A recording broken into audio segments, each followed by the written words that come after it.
एक छोटा सा भी हम शिव का भजन करते हैं, भगवान शंकर का गुणगान करते हैं, तो उसका फल हमको मिलता है।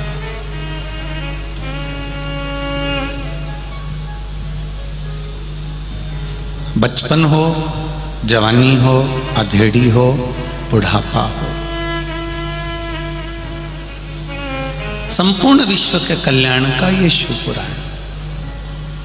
कई सालों साल पहले जब कथाओं की शुरुआत का दौर था, तब यहाँ पर श्री मदन गोपाल जी हेड़ा, पद्मा जी हेड़ा, जीजीबाई यहाँ पर रहती हैं, उनके माध्यम से पहले एक दो बार यहाँ आना हुआ हेड़ा परिवार के द्वारा, और अब यहाँ आदरणीय मंत्री महोदय के द्वारा यहाँ पर फिर आगमन हुआ।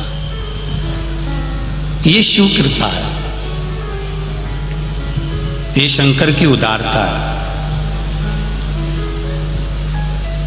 तेरी कृपा बिना न हिले एक भी अणु, लेते हैं श्वास तेरी कृपा से तनु तनु। बखान क्या करूं मैं राखों के ढेर का, चपटी भगोत में खजाना कुबेर का। शंकर भगवान पर यदि हम एक लोटा जल चढ़ा रहे हैं, एक बेलपत्री चढ़ा रहे हैं, शिव जी को यदि हम एक चावल का दाना भी चढ़ा रहे हैं, तो ये निश्चित है उसका पुण्य, उसका फल हमको मिलता जरूर। वो कभी घट नहीं सकता, वो कभी समाप्त नहीं हो सकता, वो मिलेगा जरूर। बस हमारे भाव कितने सुंदर हैं ये परमात्मा देखता है, शरीर कितना सुंदर है ये संसार देखता है। परमात्मा कभी तुम्हारा शरीर नहीं देखेगा, परमात्मा केवल तुम्हारा भाव देखेगा। निर्मल मन सो मोहि पावा, मोहि छल छिद्र कपट ना भावा।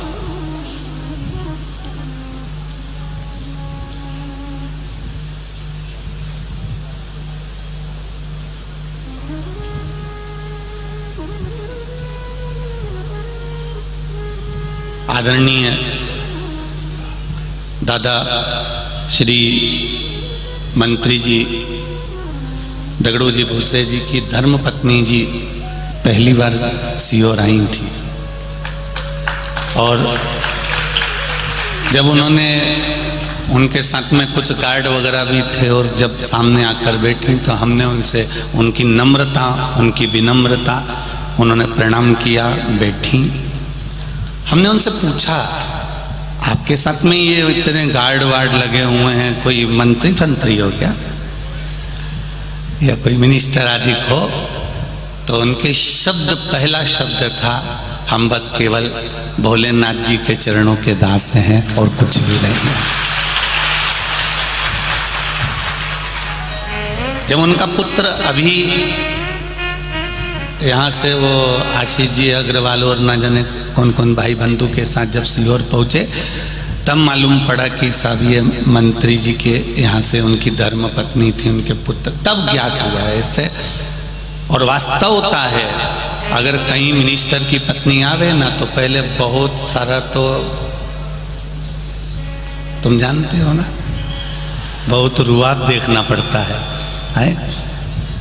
बहुत, परंतु बहुत नम्रता, बहुत सहजता मेरे शंकर जैसी, मेरी माँ पार्वती जैसी आप में है। बहुत बहुत साधुवाद। और आप ही की पुण्याई का फल हमारे मंत्री जी को मिल रहा है, निश्चित है। ये पुण्य ही है।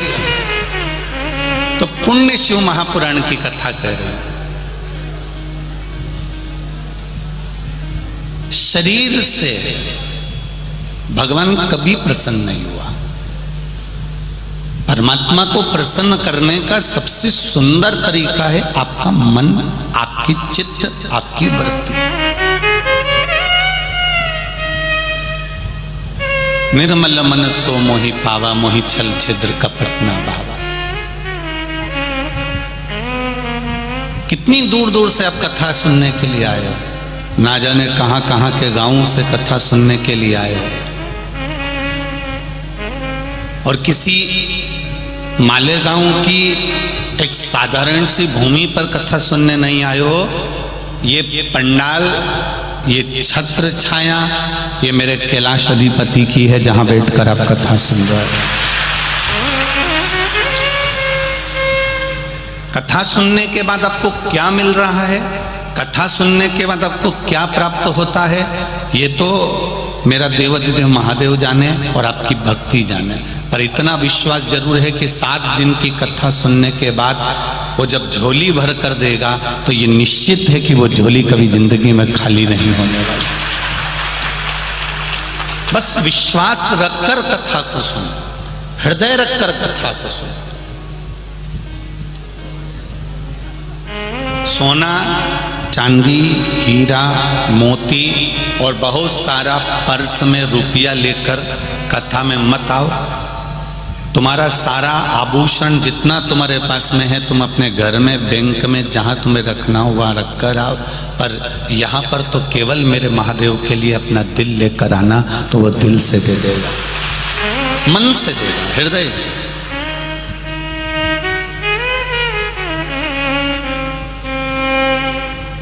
पुण्य की कमाई किसको कहते हैं?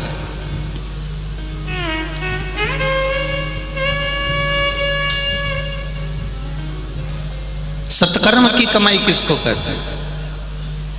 देखिए,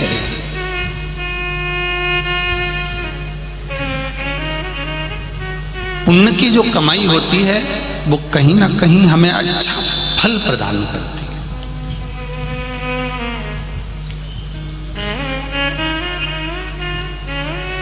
इतने बड़े मालेगांव नगर में, इतने बड़े मालेगांव शहर में कथा हो रही है, आप इतनी लाखों की संख्या में सारे पंडाल आप लोगों ने पहले दिन भर दिया है। हमें तो दूसरे दिन की टेंशन है कि बैठोगे कहाँ। तो पुण्य किसको कहते हैं, पुण्य की पूंजी किसको कहते हैं, पुण्य की कमाई किसको कहते हैं? तो शिव महापुराण की कथा कहती है, जब हम 2 कदम चलकर भगवान के मंदिर तक जा रहे हों, 2 कदम चलकर हम शिव महापुराण की कथा तक जा रहे हों, 2 कदम चलकर हम किसी सदगुरु के दरवाजे पर जा रहे हों, कुछ कदम चलकर हमारी विट्ठल तक जा रहे हों, कुछ कदम चलकर हम अपने परमात्मा के पास तक जा रहे हों, शिव पोथी तक, शिव महापुराण तक जा रहे हों, तो समझ लेना कि कहीं ना कहीं हमारे पूर्व के पुण्य की पूंजी एकत्रित हो गई, तो हम यहाँ पहुँच गए।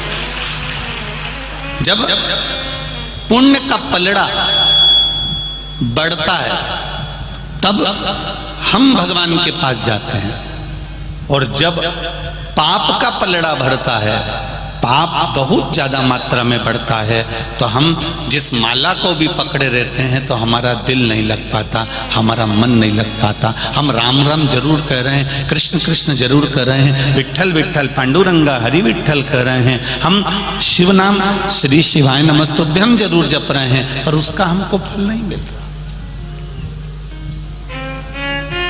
पाप जब बढ़ता है तो भजन छुड़वा देता है, पाप छुड़वा देता, पाप जब बढ़ता है सत्संग छुड़वा देता है, पाप जब बढ़ता है तो शिव पुराण छुड़वा देता है, पाप जब बढ़ता है तो हमारा सत्संग छुड़वा देता है, और पाप जब बढ़ता है तो कहीं ना कहीं हमारे जिनसे जो अच्छे हैं, जिनसे हम पूर्व में से पहले से लगे हुए हैं, उन अच्छे व्यक्ति का संग भी हमारा पाप हमसे छुड़वा देता है और बुरी संगत में ले जाकर बिठा देता है, वो बुरी संगत तक ले जा, ये हमारा पाप बढ़ता है।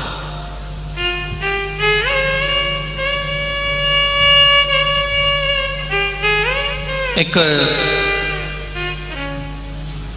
गांव का व्यक्ति था, उस गांव के व्यक्ति के पास में पैसा थोड़ा ज्यादा आ रहा था, कमाई अच्छी हो रही थी, तो उसने सोचा कि मैं करूं क्या। उसने कहा एक काम करता हूं, जब धन अधिक आ रहा है, तो पत्नी ने कहा एक काम करो, बाजार में से थोड़ी कोड़ियां खरीद लो। कोड़ियां जानते हो, हाथ में बांधते हैं कोई लोग, ऐसे ऐसे पकड़ के खेलते हैं, वो कोड़ी। थोड़ी सी कोड़ियां ले आई है, पति जाता, जितना रुपया बचता उसकी कोड़ी खरीद लेता।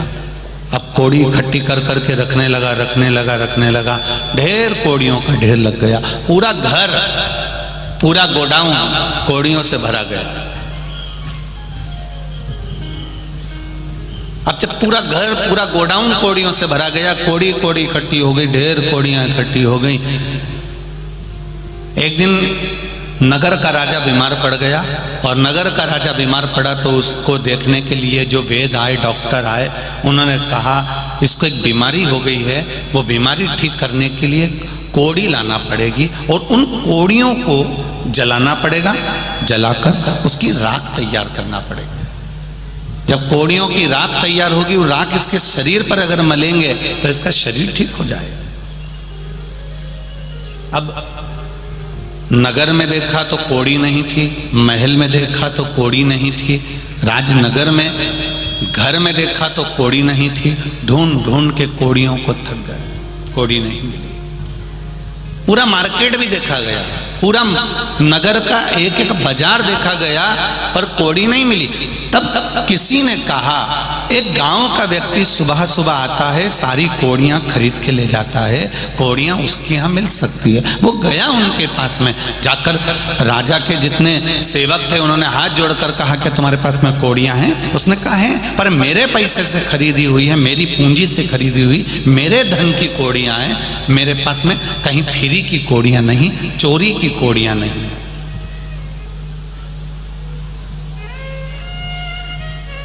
कोड़ियां हैं? हाँ, लाओ जरा कोड़ियां दो। उसने कहा मैं अपनी कोड़ी नहीं दे सकता, तुम्हें देना पड़ेगा, राजा बीमार पड़ा है। उसको डराया, धमकाया।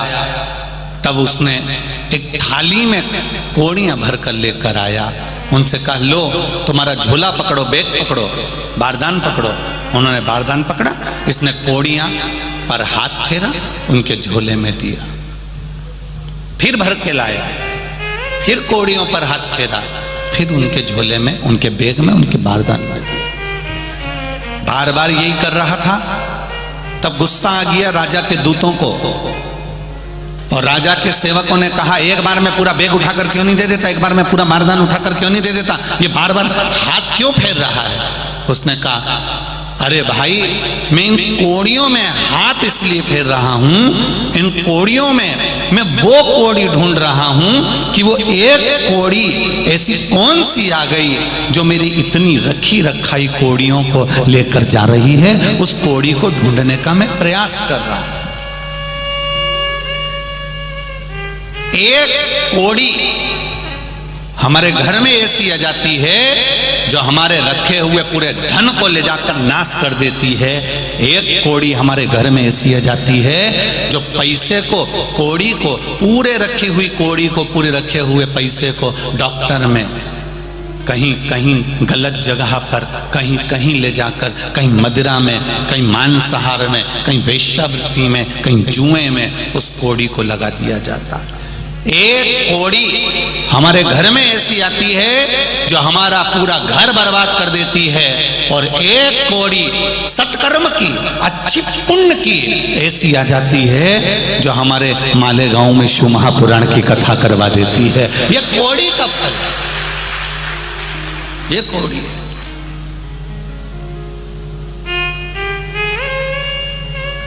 आप आई हो, इतने मेरे भाई बहन यहाँ पधारे हुए हैं, मेरी माताएं आई हैं, यहाँ मेरे भाऊ लोग आए हुए हैं।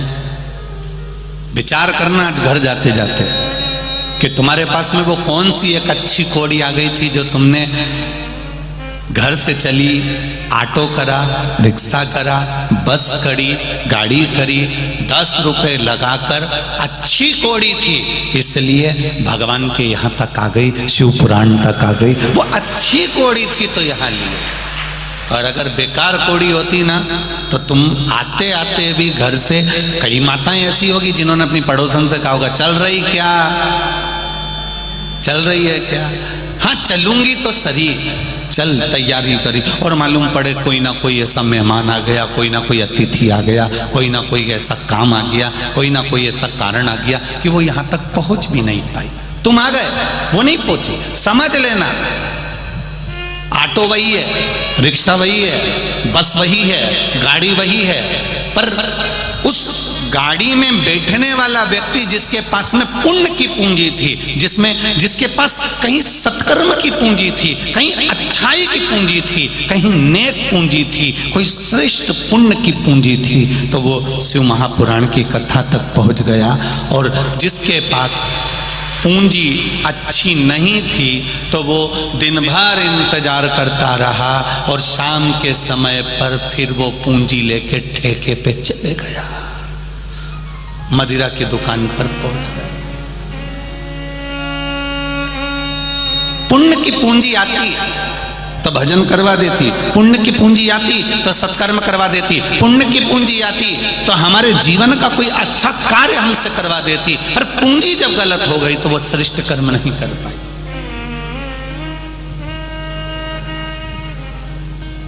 मत बुरे कर्म कर बंदे वरना पछताएगा, भगवान की आंखों से तू बच नहीं पाएगा, तू बच नहीं पाएगा।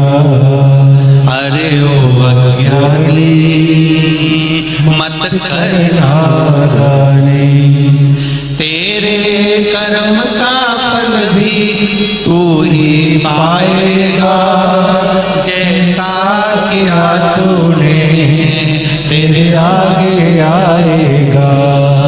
मत बुरे कर्म कर बंदे, मत बुरे कर्म कर बंदे वरना पछताएगा, भगवान की आंखों से तू बच नहीं पाएगा, तू बच नहीं पाएगा।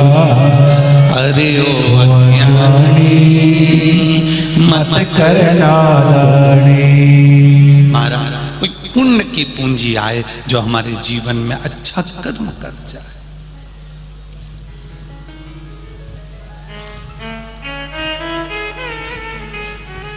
शरीर से पुण्य करना और आत्मा से पुण्य करना, इन दोनों में अंतर।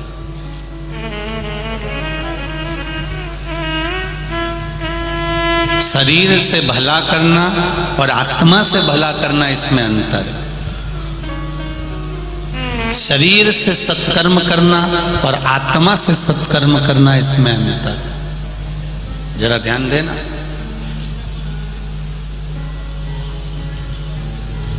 यहाँ इतनी सारी माताएं बैठी हैं, मेरी जीजियां बैठी हैं, मेरी बहनें बैठी हैं। कई अपने देवर के लड़के की शादी करती है, कई अपनी जेठानी की लड़की की शादी करती है, कोई अपने परिवार में रिश्तेदारों में शादी में जाती है। काम तो करती है, संभालती भी है, पर अंदर से भीतर से कुड़ती भी रहती है। कभी कभी ऐसा भी होता है। हाँ,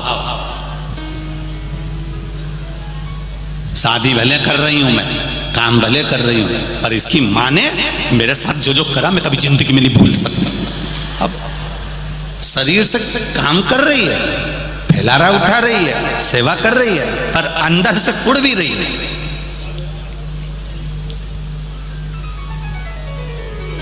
अब शरीर से जो किया सबको अच्छा लगा। हमारी चाची ने हमारी शादी में बहुत काम किया, हमारी मामी ने हमारी शादी में बहुत काम किया, हमारी मासी आई थी उन्हें हमारी शादी में बहुत काम किया, मेरी बुआ आई थी उसने मेरे यहाँ शादी में बहुत काम किया, मेरे भाई की लड़की आई उन्हें हमारे यहाँ शादी में बहुत काम किया। पर अंदर से कौन देखे कि कुड़ कितना रही है? ये तो बाहर से दिखा कि काम बहुत किया।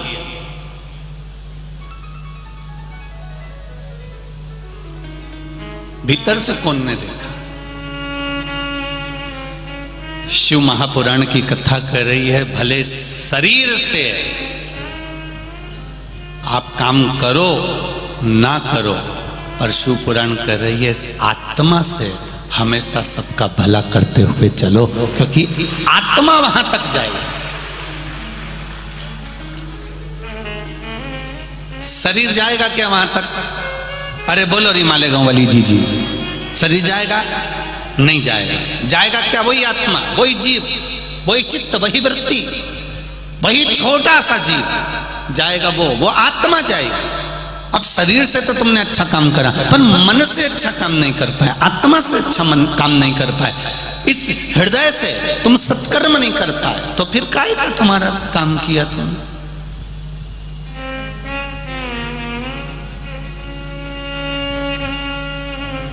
जितना बन सके इस चित्त से, इस मन से, इस आत्मा से श्रेष्ठ कर्म करने का प्रयास करो।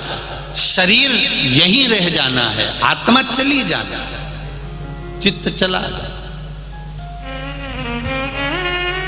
कितना सुंदर शिव महापुराण की शुरुआत हो रही है, पुण्य शिव महापुराण। कितना सुंदर संवाद कहा गया।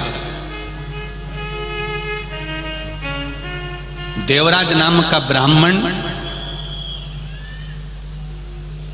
जो ब्राह्मण होकर गलत कर्म में लगा हुआ था,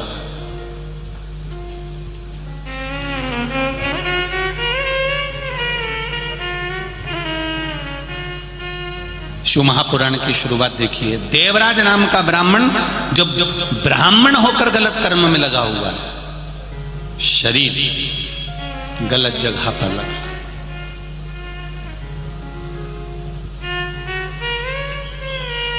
और इस देवराज नाम के ब्राह्मण की मां थी, माता, जो रोज मंदिर जाती है, शिव जी को एक लोटा जल चढ़ाती है, हृदय से भगवान शंकर का गुणगान करती है। उसको कोई मतलब नहीं संसार के लोगों से, उसको तो केवल भजन से मतलब है, कोई मतलब।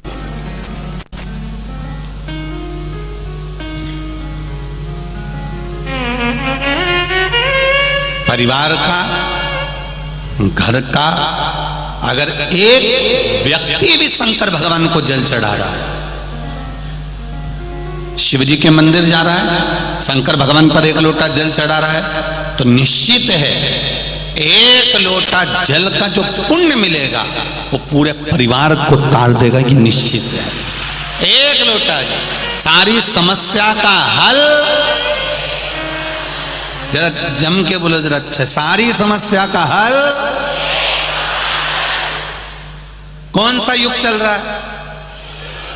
जम के बोलो जरा, शिव युग चल रहा है। कलि युग तो लोग भूल गए हैं। रोज पहले सुबह से उठते थे और घर में लड़ाई झगड़ा क्लेश, ना जाने कोई नल में बाल्टी लगाए तो लड़ने बैठ जाए, पानी भरने जाए तो लड़ने बैठ जाए, थोड़ी झाड़ू निकाल के कचरा इधर कर दे तो लड़ ले, कोई साइकिल रखी है गिर गई तो लड़ ले, नींबू गिरा दिया कोई सब्जी वाले ने तो झगड़ा कर ले। तो कितना झगड़ा होता था।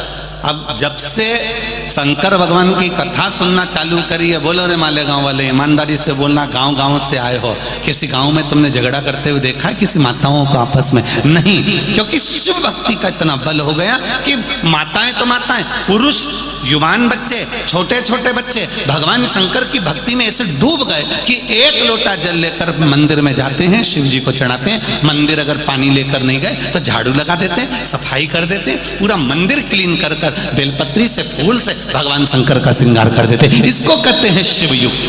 समाप्त हुआ कलयुग, वो शिवयुग उनके हृदय में समाहित हो।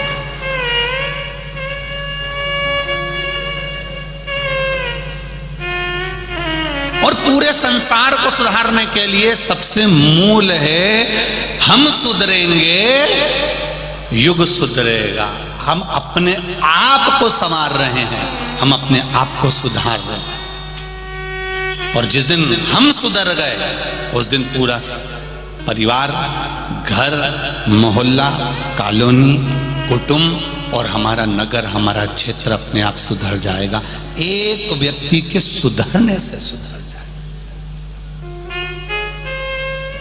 हम सुधारें, अपने आप को सुधारें। पर हम थोड़ा उल्टे चलते हैं। सास बहू को सुधारना चाहती है पर खुद नहीं सुधरना चाहती। बहू सास से आस लगा के बैठी है कि मेरी मम्मी के पास खूब है, मेरी सास के पास खूब है, उनके पास में एक से बढ़कर एक साड़ी, उनके पास में एक से बढ़कर एक रकम। बहू सास से आस लगा के बैठी है, मेरी सास के पास खूब है, सास मुझे देगी। पर मेरा बहुओं से निवेदन है, तुमने कभी सास को कुछ दिया? जब तुमने कुछ नहीं दिया तो फिर आस काय को लगा के बैठी है कि वो देगी? अगर तुम मायके जाती और मायके से अपने पति के कपड़े लेके आई, अपने बच्चों के कपड़े लेके आई, अपनी छोरी का कपड़ा लेके आई, अपने कमरे को सजाने का सामान लेके आई, गई थी बैग भर के सामान लेके आई। जब यहां से गई थी तो एक बैग था, आई तो 4 बैग लाई। और जब इतना सामान तू अपने घर के लिए लेकर आई तो एक सामान अपनी सास के लिए लेकर आती, और सास के लिए लेकर आती तो सास भी तो कहती कि मेरी बहू जब जब जाती है तो मेरे लिए कुछ लाती है, तो वो भी तुझे कुछ दे देती। पर हमने केवल लेना जाना है, देना जाना कहां? और आस लगा के बैठी है, दिवाली पे मेरी सास से मैं कहूंगी मेरे को हार दे दो, दिवाली पे मेरी सास से कहूंगी मुझे पाटली दिला दो। सास भी सोच के बैठी है, आ तो जरा, आ तू एक बार आ जा बस। कभी एक शब्द मुंह से नहीं बोले, मीठा नहीं बोले, कभी प्रेम के वाक्य नहीं बोले, प्रेम के शब्द नहीं बोले, और क्या क्या चेन दे दो, अंगूठी दे दो, हार दे दो, तो वो भी इंतजार कर रही, तू बोल। बस तूने एक शब्द बोला और उन्हें फिर नीचे से लेके ऊपर तक उखाड़ दिया, फिर उखाड़। फिर कहने वाली ने तुरंत कह दिया किसी के पिताजी रख के नहीं गए थे। उसने फिर बोलना चालू करा। तो क्यों, किस लिए, हमने क्या दिया है, हमने क्या प्रदान किया, हम क्या दे रहे हैं, हम क्या प्रदान कर रहे हैं? हम लेने की आशा रख रहे हैं पर देने की आशा। शिव पुराण कहती है हम भगवान शंकर को एक लोटा जल जब घर से ले जाते हैं पानी भरकर, शंकर भगवान को जब चढ़ाते हैं वो जल का पात्र, वो लोटा खाली नहीं आता। तुमने जो शंकर भगवान के चरणारविंद का जो चरणामृत लिया है, जल लिया है, चरणोदक लिया है, वो उस लोटे में, उस कलश में डाल लिया, उसको लेकर आ रही हो। वो कलश खाली नहीं है, वो ना जाने कितने कुबेर के खजाने से भरा हुआ कलश है, वो खाली नहीं, उसको भरा हुआ। शिव कथा कर रहे, वायलेंस थोड़ा कम कर, भगवान शिव की कथा कर रहे, शिव की उदारता कर रहे। देवराज नाम का ब्राह्मण कर्म से वंचित रहे। ये मनुष्य का जो शरीर मिला, इस शरीर को परमात्मा ने जो दिया है, ये पूर्व के कर्म के अनुसार मिला। देखो, अच्छा शरीर दिया तो पूर्व का कोई अच्छा कर्म होगा हमारा, तो भगवान ने हमको अच्छा शरीर दिया।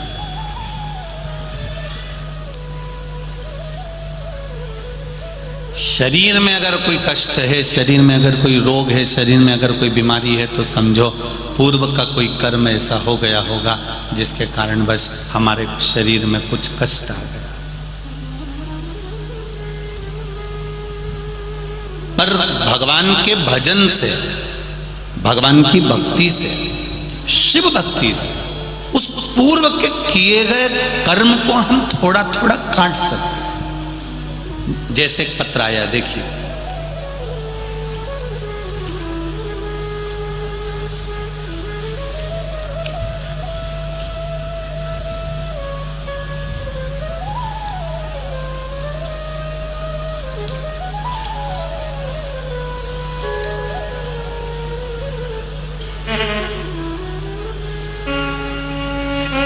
मोनिका ज्ञानेश्वर बड़गुजर, पता है टीवी सेंटर, औरंगाबाद महाराष्ट्र से आए हैं। मोबाइल नंबर भी उनका लिखा है। कहीं बैठे हो तो हाथ हिलाइएगा, दोनों हाथ इस तरह से हिला देना, कहीं बैठे हो। अच्छा, इधर हैं, ठीक है, दोनों हाथ हिला दो एक बार। दिख गए हो बेटा, दिख गए हो, हाँ ऐसे हिला दो। श्री शिवाय नमस्तुभ्यं, एक बार फिर से हाथ हिला दो, ठीक। Monika Dnyaneshwar Badgujar, TV centre, Aurangabad Maharashtra. पूज्य गुरुदेव, मेरे पिताजी को लॉकडाउन जून के महीने में 2020 को मुंह में कैंसर हो गया था। जिसका फोटो मैं लगा रही हूं। कैंसर हो गया था 27/6/2020 को औरंगाबाद में अस्पताल में जांच की, तब रिपोर्ट में कैंसर बताया गया। डॉक्टर ने 11/7/2020 को लॉकडाउन की बड़क स्थिति में ऑपरेशन किया। ऑपरेशन की रिपोर्ट अनुसार रेडिएशन केमोथेरेपी किया, फिर पिताजी को तकलीफ दर्द कम नहीं हुआ। डॉक्टरों ने 15/1/2021 को ऑपरेशन करने को फिर कहा। ऑपरेशन के दौरान पिताजी को गले में जख्म हो गया। फिर से मार्च 2022 में पिताजी को मुंह में दर्द फिर प्रारंभ हो गया। अब ऑपरेशन कराने की सामर्थ्यता नहीं, सक्षमता नहीं और शरीर नहीं। हमने औरंगाबाद के अस्पताल में दिखाया, मुंबई के अस्पताल में भी दिखाया, तो डॉक्टर ने ऑपरेशन का कह दिया वापस। केमोथेरेपी चलने लगी, परेशानियां बढ़ती रही पर आराम नहीं लगा। तभी मेरी आजी और मेरी मामी ने हमें बताया कि महादेव को 1 लोटा जल चढ़ाओ। मैंने टीवी पर कथा सुनी है, उसमें बताया है रुद्राक्ष का पानी चढ़ाओ। हमने परिवार के व्यक्ति को भेजकर सीहोर से रुद्राक्ष बुलवाया। उस रुद्राक्ष को रात में तांबे के कलश में गलाते, सुबह शिव जी को चढ़ाते। शिव जी को 1 लोटा जल चढ़ाते, वो जल लाकर पिताजी को पिलाते। बेलपत्र महादेव की चढ़ी हुई लाकर उनको पीस कर देते। बाबा कुंदकेश्वर का नाम लेकर दवाई भी देते। 27/10/2022 को फिर पेट स्कैन की जांच की रिपोर्ट बाबा की कृपा से मुंबई के हॉस्पिटल में नॉर्मल आना प्रारंभ हो गया। अब पिताजी को आराम है। उनका हम फोटो, दूसरा वाला पहले वाला फोटो लगाया और दूसरा वाला फोटो लगा रहे हैं। ये शिव की कृपा है गुरुदेव। एक बेटी का और पत्र बड़ा सुंदर आया है, देखिए। जया गणेश सुतार, ब्राह्मणपुर की कथा में, ब्रह्मणपुर गणेश मंगवान सुनार, जलगांव, संत मीराबाई नगर जलगांव से आइए। कहीं बैठे हो तो हाथ हिलाइएगा। बच्ची का नाम है रेणुका गणेश सुतार। आप ही हैं? दोनों हाथ हिला दो ऐसे। श्री शिवाय नमस्तुभ्यम। फिर से हिला दो एक बार हाथ। श्री शिवाय नमस्तुभ्यम। मेरी बच्ची को पितृपक्ष में जिसका मैं फोटो लगा रही हूँ, बेटी का फोटो लगाया है, आप टीवी चैनल के माध्यम से देख सकते हैं। पितृपक्ष के दौरान अचानक तबीयत खराब हो गई, इतनी खराब हो गई कि गुरुजी पूछो मती, सब रोने लग गए। हमने जैसे तैसे अस्पताल में भर्ती किया और डॉक्टर उसको आईसीयू में ले गया। आईसीयू में भर्ती किया, उसके बाद में धीरे धीरे तबीयत और ज़्यादा खराब होती चली गई, ठीक नहीं हुई। उसको वेंटिलेटर पर ले जाकर डाल दिया गया। वेंटिलेटर पर भी पूरे शरीर में उसके नाड़ी, जहाँ देखो वहीं पर प्लास्टिक की पन्नियाँ पैक लगी हुई थी। चारों तरफ मुंह पर हर जगह पर नलियाँ लगी हुई थी।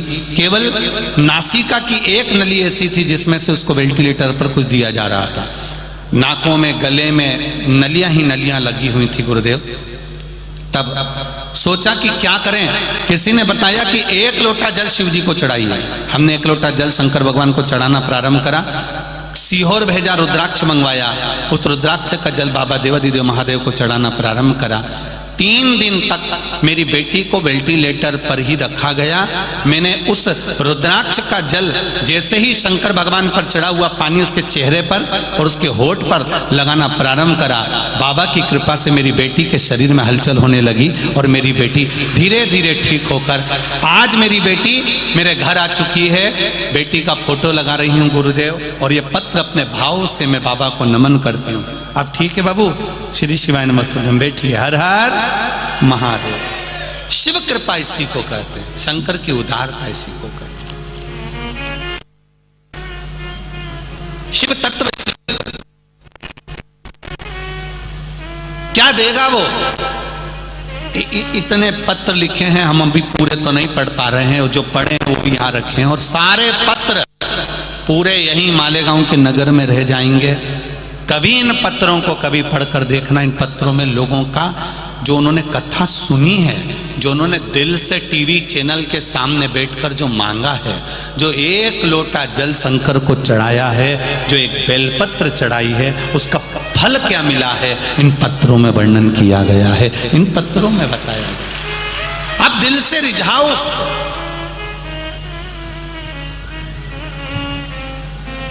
और मालेगांव की इस धरा को भी कह रहा हूं, दिल से सुनो, शरीर से कथा नहीं सुनना है हमको, हृदय से सुनना।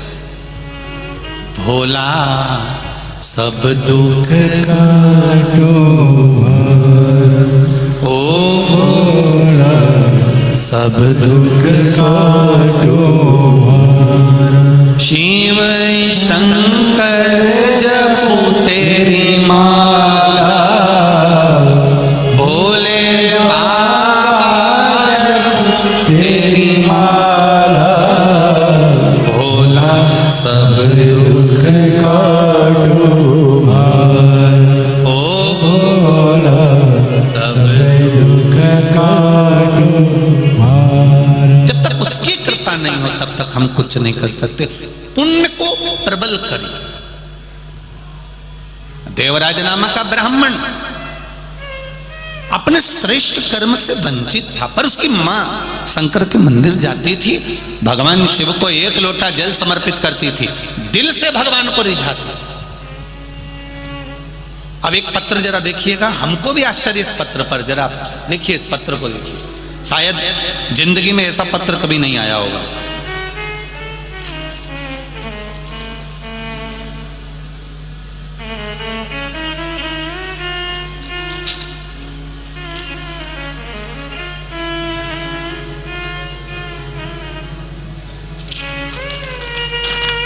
अब देखिए शंकर जी की परीक्षा देखिए जरा, इस पत्र के माध्यम से भोलेनाथ की परीक्षा देखिए।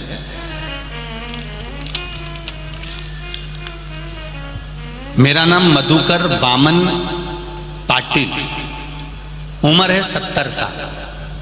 कहीं बैठे हो आप ही हैं? हाँ, हाथ हिला दीजिए एक बार। श्री शिवाय नमस्ते। हाँ, दोनों हाथ हिलाओ एक बार। श्री शिवाय नमस्ते।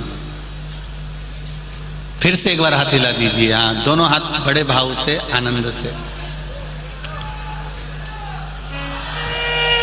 आपके चेहरे का प्रसन्नता बता रहा है कि बाबा ने बहुत कुछ दे दिया। 70 वर्ष की आयु में भी आकर दे दिया। एक बार दोनों हाथ हिलाकर हर हर महादेव। गुरुदेव, शिव के कितना बखान करूं मैं, वर्णन नहीं कर सकता। मेरा नाम मधुकर वामन पाटिल है, उम्र 70 साल है। पहली बार ऐसा पत्र आया है, इसलिए दिल से मैं पत्र लिखने वाले पाटिल जी आपको नमन करता हूं। पहली बार ऐसा पत्र आपने भेजा। पाटिल, उम्र 70 साल, धरण गांव जलगांव महाराष्ट्र का रहने वाला हूं। मैं सरकारी नौकरी में पटवारी के पद पर था, अब मैं रिटायर्ड हो चुका हूं। मेरी नौकरी में पदोन्नति नहीं थी। मैंने 2021 में जिला अधिकारी कलेक्टर कार्यालय में एक एप्लीकेशन दायर कर दी। गुरुदेव, वो एप्लीकेशन मेरे महादेव के बल पर दायर करी कि मैंने इतनी लंबी नौकरी करी पर मेरा प्रमोशन नहीं हुआ। मैंने जनवरी 2021 से उस नौकरी के लिए कि मैंने इतने साल नौकरी करी, सबका पदभार बढ़ा, सबकी प्रमोशन हुई, पर मेरी प्रमोशन नहीं हुई और मैं रिटायर हो गया। मैंने जो नौकरी करी है उसके कुछ समय के लिए मुझे भी प्रमोशन दिया जाए। मैं रिटायर हो चुका था, उसके बाद मैंने ये अप्लाई करा। और हमारे घर में आस्था चैनल पर आपकी कथा चलती थी, उस शंकर पर विश्वास कर कर मैंने ये एप्लीकेशन लिख दी और मैंने वो कलेक्टर कार्यालय में दे दी। पत्नी से कहा तू भी चल, मैं भी चलूं और एक लोटा जल शिव जी को चढ़ा। अब देखें भोलेनाथ क्या करते हैं। अब तो अपन रिटायर होगा। अब देखें कि वो रिटायरमेंट होने के बाद भी प्रमोशन देता है कि नहीं देता, ये देखना है। बाबा शिव की महिमा का क्या वर्णन करूं गुरुदेव। एक लोटा जल ने ऐसा कर दिया, अगस्त 2022 में मेरी बढ़ोतरी का लेटर आ गया और मुझे 9 साल पहले से बढ़ोतरी का उसका रुपया प्राप्त होगा। और बाबा की कृपा से लगभग मुझे 9 लाख से लेकर 10 लाख रुपए गवर्नमेंट देगी। उसने लिखा, ये शिव है। पाटिल जी धन्यवाद, बैठिए। हर हर महादेव, प्रणाम करते हैं। इसको कहते शिव भक्ति, शंकर पर विश्वास। पाटिल जी ने अपनी धर्मपत्नी से कहा, सियोर वाला महाराज इतना चिल्ला चिल्ला के कहता, एक लोटा जल सारी समस्या का है। अब देखें, समस्या भी भारी है और जल भी भारी है। शिव और बाबा ने सुना। इतने समय के बाद में अगस्त 2022 में शिव पुराण मालेगांव में होने से पहले ही, मेरे भोलेनाथ ने महाराष्ट्र में आने से पहले ही बाबा ने सोचा था ये लेटर लिखेगा, हर कुछ लिख देगा, इसलिए पहले इसका काम कर दो। इसका कोई बात, जब ये सरकार को लेटर लिख सकता है तो सियोर वाला महाराज तुझे भी लिख सकता है। इसलिए देव महादेव है, ये शिव है, ये शंकर। अकाल मृत्यु वो मरे जो काम करे, चंडाल का काल उसका क्या बिगाड़े, जो भक्त हो महाकाल का। जो शिव का उपासक होता है, शंकर का उपासक होता है, शिव भक्ति में जो डूबा हुआ होता है, उसको शिव पकड़ता है। बस दिल से चाहिए उसको, दिल से पुकार लो आप, हृदय से पुकार लो, मन से पुकार। और जब दिल से पुकारोगे तो वो दिल से सुनेगा। नामदेव यहां वर्णन किया गया महाराज शिव तत्व की। देवराज नाम के ब्राह्मण की माता जल चढ़ा रही है। देवराज नाम का ब्राह्मण जो कर्म से वंचित रह गया, ब्राह्मण कुल में जन्म लेने के बाद भी अगर हम ब्राह्मण कर्म नहीं कर पाए, भगवान का भजन नहीं कर पाए, ये जरूरी नहीं है कि आप ब्राह्मण होकर वेद और शास्त्र पढ़िए, ये जरूरी नहीं है कि आप ब्राह्मण होकर किसी मंदिर की सेवा करिए। ब्राह्मण होने के बाद एक कर्म जरूर करिए कि गायत्री की उपासना करिए, शिव नाम की उपासना करिए, राम नाम, कृष्ण नाम, जो तुम्हारा अधिष्ठात्र देव है, जिसको तुम भज सकते हो, जिसका तुम स्मरण कर सकते हो, उसका भजन करिए।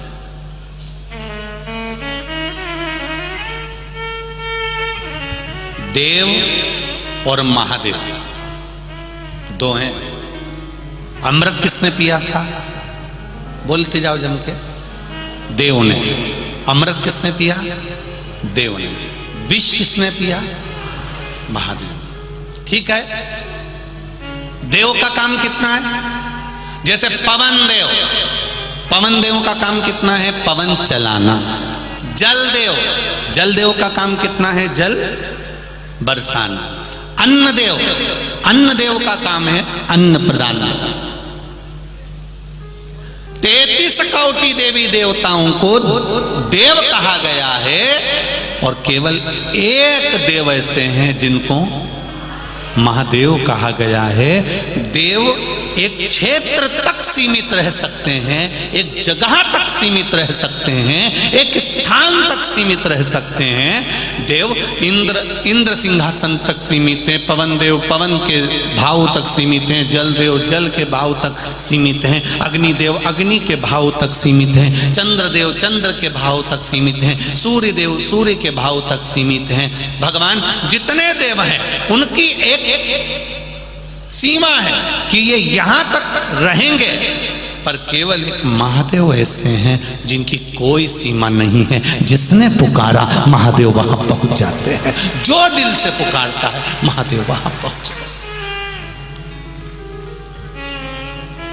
जिनकी एक सीमा बनी हुई है, जिनकी एक परिधि बनी हुई है। अब पवन देव जल बरसा सकते हैं क्या? जम के बोलो जरा। नहीं, पवन देव का काम है पवन चलाना, जल देव का काम है जल चलाना, जल बरसाना। अन्न देव का काम है अन्न प्रकट करना, अग्नि देव का काम है अग्नि प्रकट करना, सूर्य देव का काम है प्रकाश कर देना, चंद्र देव का काम है शीतलता प्रदान कर देना।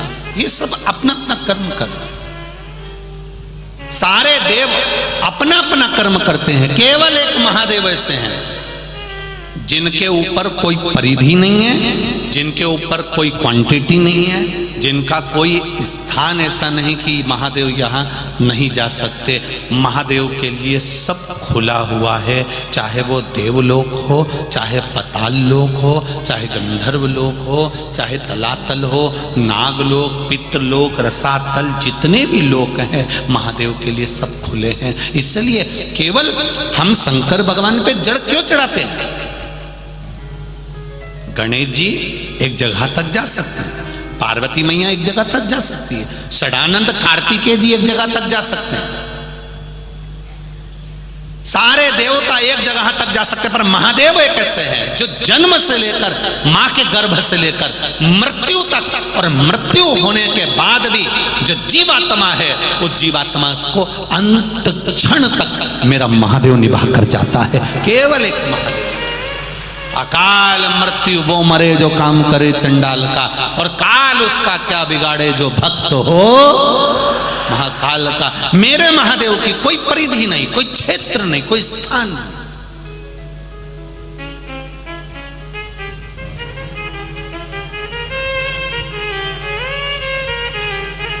जैसे एक मंत्री होते हैं, एक मिनिस्टर होते हैं, सब ये हेल्थ मिनिस्टर हैं, हेल्थ का कार्य देखेंगे, ये माइंस का काम देखेंगे, ये खदान आदि का कार्य देख रहे हैं, ये गृह मंत्री हैं, पूरे गृह का कार्य देखेंगे, सब ये इस चीज का कार्य देखेंगे। ऐसे हमारे देवता हैं, ये काम देखेंगे, ये अग्नि का काम अग्निदेव, जल का काम जल देव, पवन का काम पवन देव, इंद्र देव, ये सब ये कार्य देखेंगे। पर इनके ऊपर भी एक होता है जो सब कुछ देखता रहता है, वो मेरा देव अधिदेव महादेव है। उसको ये नहीं है कि कौन ने पुकारा कौन ने नहीं पुकारा, उसको तो केवल देखना है कि मेरे हैं। इसने जिंदगी में एक लोटा जल शंकर भगवान को चढ़ाया है, ये एक बार चलकर मेरे दरवाजे तक गई है। शिव महापुराण की कथा जो मालेगांव में हो रही है, ये अपना घर छोड़कर, कई ऐसे भी होंगे मालेगांव में जो सोच के बैठे हूं बहुत भीड़ है कैसे जाऊं, बहुत भीड़ है कैसे जाऊं, बहुत भीड़ है कैसे जाऊं। तो भगवान भी बोलता है भीड़ का टेंशन मत ले, चीन में मरने की भी भीड़ लगी हुई है, भीड़ का टेंशन मत ले।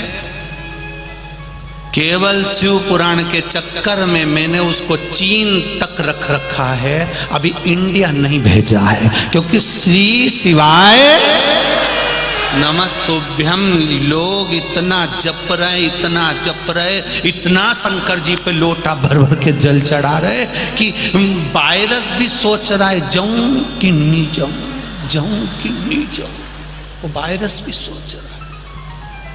तो वायरस से पूछा तू इंडिया क्यों नहीं जा रहा है, चीन में क्यों पड़ा है कि भाई इंडिया तो चले जाऊं पर वहां एक ही टेंशन है सारी समस्या का, एक लोटा जल। अगर मैं कहीं घुस भी गया तो ये एक लोटा दुनिया के लोग इतना पानी चढ़ाते हैं कि जैसे दिल के अरमा आंसुओं में बह गए, ये मुझे पानी में बहा देते हैं। इसलिए मैं इंडिया नहीं जा रहा हूं, बड़ी टेंशन है, सोच रहा है। कई बार वो चीन की बॉर्डर पे खड़े होके सोचता भी कूद जाऊं, इतने में बॉर्डर पे खड़े हुए लोग भी चिल्ला देते हारा हारा, तो वो वापिस चीन में रह जाता है, नहीं जाऊंगा अब नहीं जाऊंगा। फिर हिम्मत करके बॉर्डर पे तैयार होके खड़ा हुआ, कौन कौन, वो वायरस, शायद 7F है ऐसे कुछ है। फिर खड़ा हुआ, उसने फिर विचार करा, इतने में फिर इन्होंने चिल्लाना कि फिर वापिस वहीं कूद गया।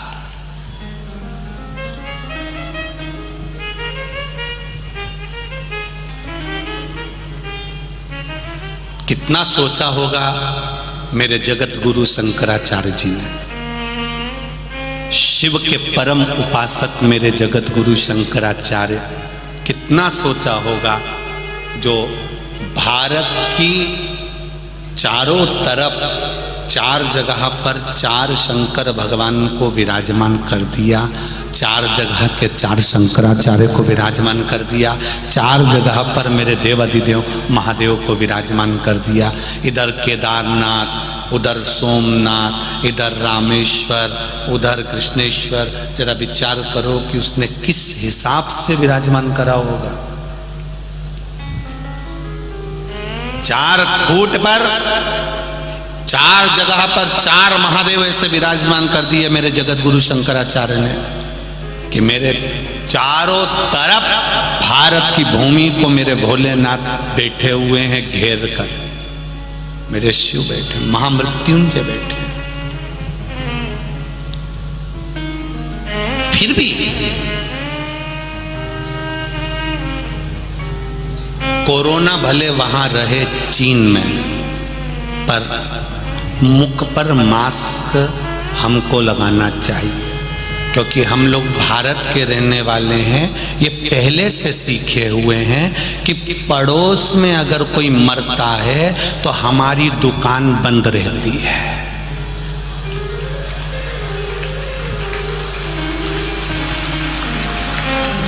बोलो सही है कि गलत? अरे बोलो तो मालेगांव वालों, पड़ोस में अगर कोई मरता है तो हमारी दुकान बंद रहती है। हम भारत के लोगों ने ये सोच के रखा है, इसलिए चीन में वायरस है तब तक अपन भी मुंह पे मास्क रखो, अपनी दुकान बंद रखो, जरूरी है, बहुत जरूरी।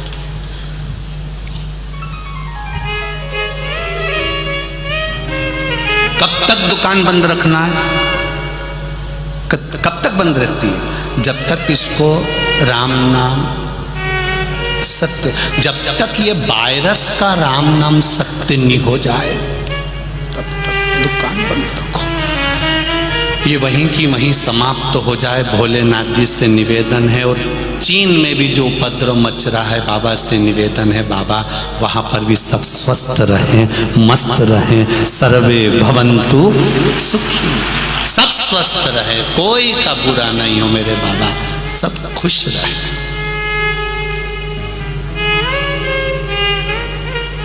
है तुम्हारे यहाँ है मास्क वगैरह है? अरे बोलो तो।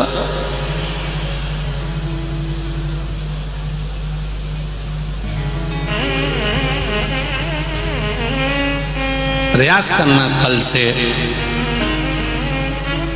तुम मास्क लगाया ना, पड़ोसन अगर नहीं लगा के आए तो अपने घर में जो पुरानी साड़ी माड़ी पड़ी हो को फाड़ लाना, एक एक चिंदी सबको दे देना कि बांट। तुम प्रयास करो थोड़ा सा कि भाई सब सर्वे भवन्तु सुखिना।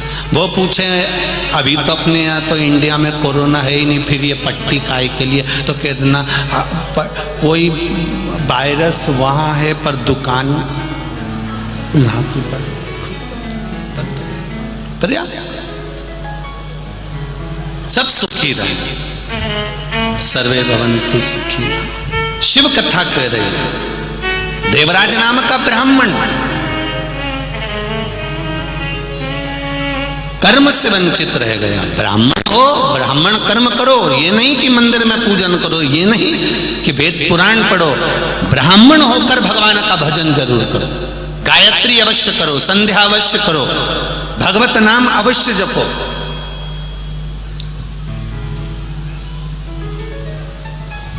क्या मिलेगा उससे? कहा इस आत्मा का कल्याण होगा। शरीर के कल्याण की बात हम करें ना करें, पर आत्मा के कल्याण की बात जरूर करें महाराज, जरूर करें। पुण्य, ये तुम जो कथा सुन रहे हो, ये बासी पुण्य का फल है, जिसको हमारे यहाँ पर संचित पुण्य कहा गया। और जो तुम इस शरीर के द्वारा, आत्मा के द्वारा आज करोगे, ये अर्जित पुण्य कहलाता है। एक होता है ताजा पुण्य, एक होता है बासी पुण्य। ताजा पुण्य किसको कहते हैं? जो तुमने अभी करा, अच्छा करा, भजन करा, कीर्तन करा, मंत्र जाप करा, नाम जाप करा, किसी भूखे को भोजन कराया, किसी प्यासे को पानी पिलाया, कोई परमार्थ का काम अगर आपने करा तो ये ताजा पुण्य। और इसको कहते हैं अर्जित पुण्य। ताजा पुण्य मतलब अर्जित करा हुआ, अभी की अभी ताजा पुण्य। और संचित पुण्य जो पुराना है। अब पुराना पुण्य और ताजे पुण्य में क्या अंतर गुरुजी आप बताएंगे क्या? तो ताजा पुण्य और बासी पुण्य में क्या अंतर है? तो बासी पुण्य जो पूर्व में तुमने करा, उस पुण्य के फल से तुम कथा में आकर बैठ गए, ये बासी पुण्य का फल मिला। पूर्व का संचित पुण्य का फल मिला जो पूर्व में कर आए थे, आज कथा में आकर बैठ गए। अब ताजे पुण्य का क्या फल है, अर्जित पुण्य का क्या फल है? तो ताजे पुण्य का फल ये है, बासी पुण्य पूर्व का करा हुआ, पहले का करा हुआ तुमको शिव महापुराण तक लेकर आ गया, बिठा दिया। अब अर्जित पुण्य, ताजा पुण्य तुम्हारे हाथ में है कि तुम बैठकर भगवान का भजन करो, मंत्र जाप करो, कृष्ण नाम, शिव नाम, विठ्ठल नाम, हरि नाम जपो, शिव नाम जपो। ये अर्जित पुण्य है आज का।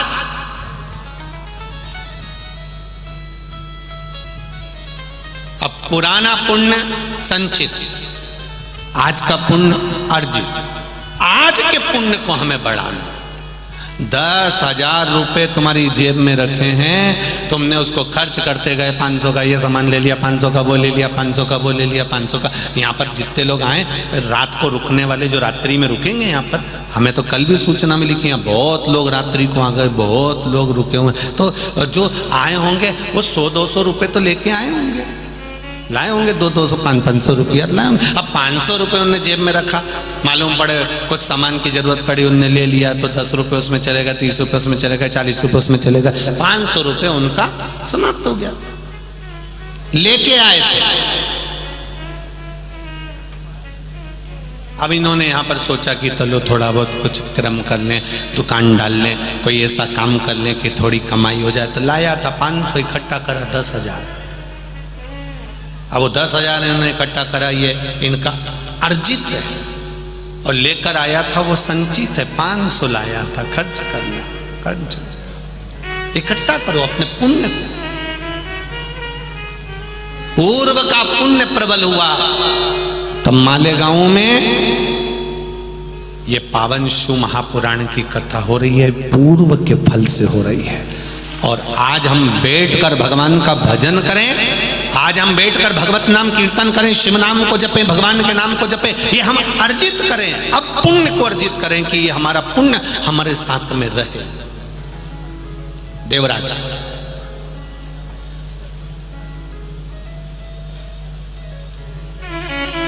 देवराज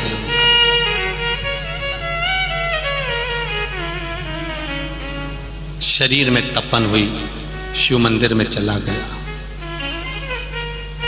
शंकर भगवान के मंदिर में जाकर बैठा।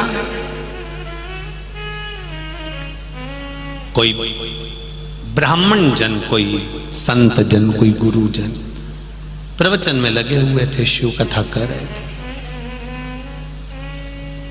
शिव कथा में पहुंच जाना एक अलग बात है।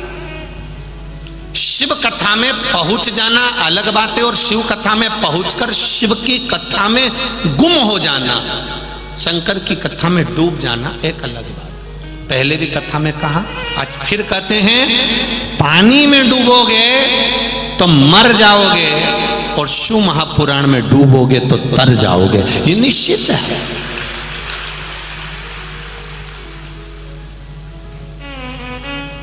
कथा में पहुंच जाना एक अलग बात है।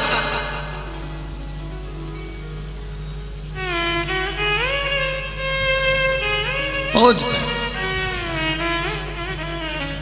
अब कथा में पहुंच जाना अलग बात है, पर कथा में पहुंचने के बाद में अपने चित्त को, अपने मन को, अपनी वृत्ति को भगवान में लगा लेना एक अलग बात है। अपने मन को भगवान की भक्ति में लगाना।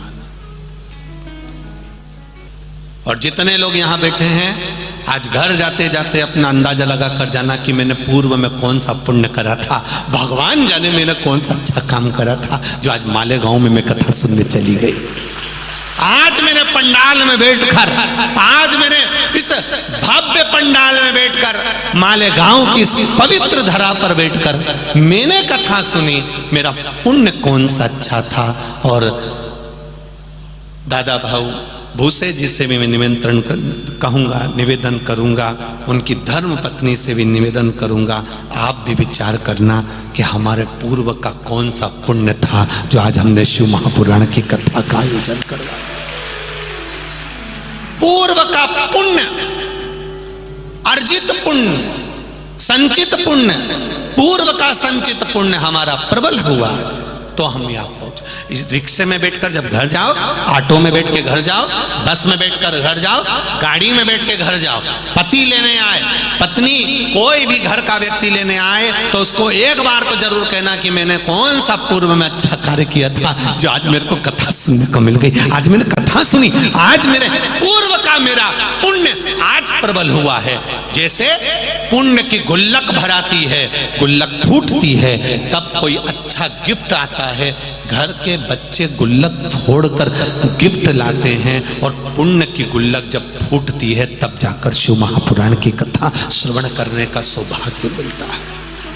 पुण्य प्रबल। देवराज का कौन सा पुण्य था जो देवराज शंकर जी के मंदिर पहुंच गया? जब इतना बड़ा पापी था, चोरी करता था, वेश्यावृत्ति करता था, जुआ खेलता था, मांसाहार करता था, मदिरापान करता था, फिर ये सब पुण्य कौन सा था?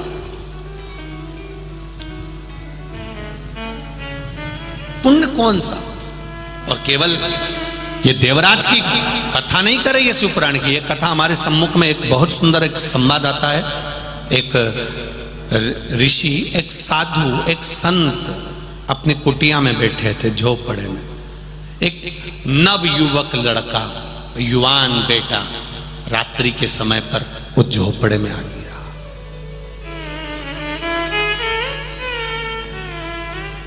युवान बेटा उस झोपड़े में आया, संत को देखा, साधु को देखा, गुरुजी को देखा, तो जुबान बेटे ने, उस जवान नवयुवक लड़के ने हाथ जोड़कर कहा, गुरुदेव, गुरुवर, मैं आपके चरणों में रहना चाहता हूं, क्या आप मुझे स्वीकार करेंगे?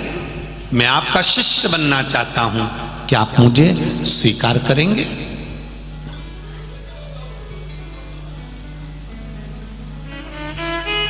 मैं आपके चरणों में रहना चाहता हूं गुरुदेव, क्या आप मुझे स्वीकार करेंगे? गुरु जी ने कहा, क्यों नहीं, जब मेरे परमात्मा ने तुझे इस पृथ्वी पर रखा, उसने स्वीकार कर रखा है, तो मैं तो एक साधारण सा व्यक्ति हूं, मैं तुझे शिष्य स्वीकार करता हूं। पर गुरुदेव, मुझे कुछ कहना है। बोल, क्या कहना है? मैं जुआ खेलता हूं, मदिरा का नशा करता हूं, मांसाहार करता हूं, व्यभिचारी भी हूं, वेश्यावृत्ति भी करता हूं। गुरुदेव, क्या आप मुझे स्वीकार करेंगे? गुरुजी तो ठहाका लगाकर हंसे, खूब हंसे। गुरुजी ने कहा, ठीक है, मैं तुझे स्वीकार करता हूं।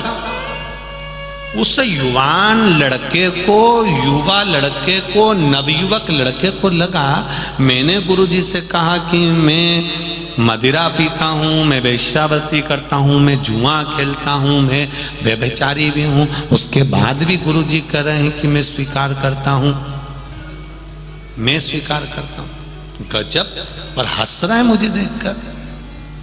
गुरुजी ने कहा, मैं तुझे, तू जो जो गलत काम करता है, सब गलत काम के साथ भी मैं तुझे शिष्य बनाने को तैयार हूं, मैं तुझे स्वीकार करता हूं, पर मेरी भी एक शर्त है। गुरुजी बोले, शर्त यह है, मैंने तुझे स्वीकार करा, तुझे मुझे स्वीकार करना पड़ेगा। उसने कहा, इसका मतलब क्या है? मुझे क्या करना पड़ेगा? गुरु मंत्र लेने के बाद मैं आपका शिष्य बन जाऊं, तब मुझे क्या करना पड़ेगा? आपने मुझे स्वीकार करा, पर मैं आपको स्वीकार कैसे कर सकता हूं? तो गुरुजी ने कहा, बस जो भी गलत काम करता है मेरे सामने कभी मत करना, मेरी उपस्थिति में कभी ना करना। गुरुजी ने कहा जो तुझे करना है कर, पर मेरी उपस्थिति में कभी नहीं करेगा। उसने मन में सोचा, बताओ गुरुजी के सामने कौन दारू पिएगा, गुरुजी के सामने कौन मदिरा नाश करेगा, गुरुजी के सामने कौन वेश्यावृत्ति करेगा, गुरुजी के सामने कौन जुआ खेलेगा, गुरुजी के सामने कौन गलत काम करेगा। ठीक है गुरुजी, आपने मुझे स्वीकार करा, मैं आपको स्वीकार करता। गुरुजी ने कहा मेरी उपस्थिति में कभी गलत काम नहीं करेगा, ये संकल्प दे। संकल्प दिया, आपकी उपस्थिति में कभी गलत काम नहीं करूंगा, जा। चले गए। अब वो जैसे ही वेश्या के घर पहुंचा, वेश्यालय में पहुंचा, और जो वेश्या को देख रहा था तो उसको तो वेश्या में गुरु की झलक दिख रही थी। वेश्या में उसने कहा भागो। गुरुजी ने कहा था मेरी उपस्थिति में गलत काम नहीं करेगा, जब गुरुजी यहीं बैठा है तो अपन कैसे गलत काम करे। वापिस भागा, फिर गया मदिरा की दुकान पर, जो जाम उठाया, मदिरा का पात्र उठाया। इतने में जो मदिरा देने आया था उसकी आंखों में ऐसा लग रहा है जैसे मुझे गुरुजी देख रहे हैं। वहां से भी चला गया। जुआ खेलने बैठा, सामने वाला व्यक्ति बैठा था, उसमें गुरु की झलक दिख रही थी। 20 दिन हो गए, ना तो उसने पिया ना कुछ किया। गुरुजी उसके यहाँ पहुंच गए। गुरुजी ने जाकर उसको देखकर हंसकर पूछा, क्या हाल चाल है रे तेरे, कैसा है? खूब हंसे गुरुजी, कैसा है रे? और गुरुजी के शब्द बड़े विचित्र थे। गुरुजी बहुत आनंद के साथ अपने जो भक्त होते हैं ना, अपने जो शिष्य होते हैं ना, उनसे बड़ी खुली बात करता है गुरु, बड़ी खुलकर बात करेगा। कैसा है रे? तेरा पीना खाना, वेश्या के घर जाना चालू है? इतने में चेला बोला माथा ठोक के, क्या खाक जाऊं? पीने जाऊं तो तुम देखो, वेश्या के घर जाऊं तो तुम देखो, हर जगह पे तो तुम देखते हो, और तुम्हारी उपस्थिति में गलत काम करूं तो मुझे पसंद नहीं। तुमने सुगंध दिलाई थी, इसलिए 20 दिन से कहीं नहीं जा पाता। यहाँ तक कि घर में भी रहता हूं तो छपरे का मकान है कबेलू का, कभी कभी रात को ऐसा सोता हूं तो टीन में और कबेलू में भी ऐसा लगता है कि तुम मुझे घूर घूर के देख। इसलिए रात को भी कम्बल दो ओढ़ के सोता हूं कि कहीं गुरुजी मुझे ना देख लें। इतना गुरुजी ने कहा, बस गुरु दीक्षा का यही लाभ है, गुरु कुछ नहीं छुड़ाता, अपने आप छूट जाता, अपने आप छूट जाता। दुनिया का कोई संत, कोई साधु, कोई गुरु ऐसा नहीं जो किसी का मदिरा पान छुड़ा दे, गलत काम छुड़ा दे। गलत काम छूटता नहीं है, गलत काम अपने आप छोड़ना पड़ता है। किसी की सामर्थ्यता, कोई कृष्णा नदी में, कोई चंद्रभागा नदी में, कोई नर्मदा नदी में, कोई गंगा नदी में, कोई सरस्वती नदी में, कोई मंदाकिनी में, कोई गोदावरी में तुम्हें ले जाकर खड़ा कर दे और खड़ा करके बोल आज के बाद मदिरा नहीं पिएगा, बोल आज के बाद गलत काम नहीं करेगा। भले वो कसम खा लेगा, पर कोई माने? ऐसी ना जाने कितनी कसम खाई। जब शादी हो के वो की धर्म पत्नी घरे आई, जब उसकी पत्नी घर में आई और वो गलत काम कर कर आया तो पत्नी ने अपने सिर पे हाथ रखा के कसम दी, बोलो मेरी कसम खाओ तुम कभी ऐसा काम नहीं करोगे। उन्हें कसम खा ली, पर उसके बाद भी गलत काम करके आया। पत्नी भी अभी तक जिंदा है। कुछ हुआ? क्योंकि उसने झूठी खाई थी। ऐसी कसम दुनिया में कितनी भी खिला दो, मंच से हम नीचे खड़े हो जाएं और खड़े होकर हम कसम दिला दें आज के बाद कोई भी मदिरा का पान नहीं करेगा, आज के बाद कोई भी मदिरा नहीं पिएगा। हम कितनी भी शिव पुराण के सामने कसम दिला दे, पर तुम सुधरो, तुम सुधर ही नहीं। क्योंकि कोई के कसम दिलाने से व्यक्ति कभी नहीं सुधरता। व्यक्ति सुधरता है भीतर से, जब मन को पक्का बना लेता है, सोचता है मेरा महादेव मुझे देख रहा है, तब वो छोड़ देता है। तब वो गलत काम, व्यभिचार, सोच, मांसाहार, मदिरापान, जुआ, वैश्यवृत्ति, तब छोड़ता है। जुआ खेलने बैठा, उसको याद आ गया मेरा महादेव है। अग्निदेव एक जगह तक है, जलदेव एक जगह तक है, इंद्रदेव एक जगह तक है, पर मेरा महादेव तो सब जगह पर है। जहां तुम जुआ खेल रहे हो वहां बैठा है। तो उसको समझ में आ गया मेरा महादेव देख रहा है, गलत काम नहीं करूंगा। मैं भगवान बैठा है, मैं गलत नहीं करूंगा, मैं मदिरापान। जब भीतर से सोच लिया तो छूट गया। भीतर से मन बनाओ पक्का कि मैं मदिरापान नहीं करूंगा, छूटेगी, पक्का है छूट जाएगी। मैं गलत काम नहीं करूंगा, छूट जाएगा। मैं व्यभिचार नहीं करूंगा, छूट जाएगा। मैं मांसाहार नहीं करूंगा, छूट जाएगा। भीतर से मन बनाना पड़ेगा। और हम मन बनाते हैं ऊपर से, ऊपर से मन बनाते। आज के बाद मैं कभी जिंदगी में तुमसे बात नहीं करूंगी। बोल दिया तो बोल दिया, कभी जिंदगी में बात नहीं करूंगी। इतने में उसने गाड़ी पे बिठाया, सुनार की दुकान पे ले गया।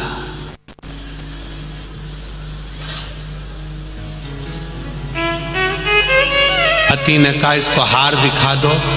सुनार ने हार दिखाया, तभी बोली ये वाला थोड़ा सा अच्छा नहीं लग रहा, दूसरा ले लो।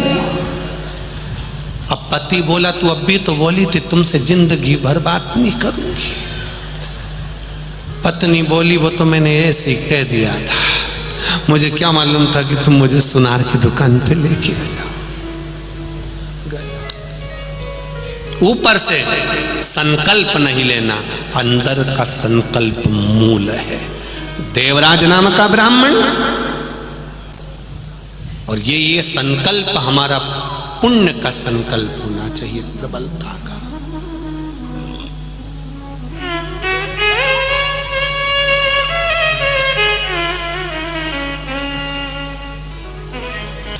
भगवान शिव से दिल से कहो।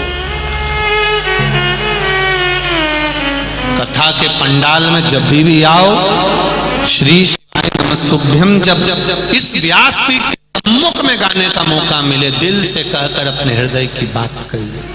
श्री शिवाय नमस्तुभ्यम, श्री शिवाय नमस्तुभ्यम, श्री शिवाय नमस्तुभ्यम, श्री शिवाय नमस्तुभ्यम, श्री शिवाय नमस्तुभ्यम।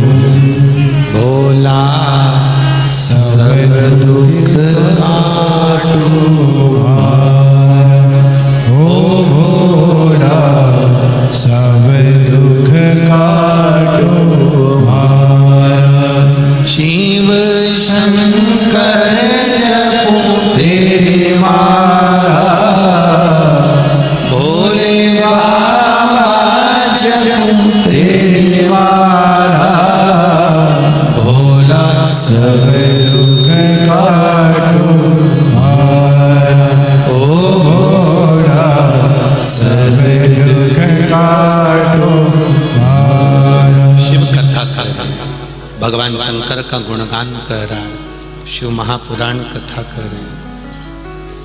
देवराज के पूर्व का कोई पुण्य सामने आ गया और वो चोरी का सामान लेकर शिव मंदिर में चला गया।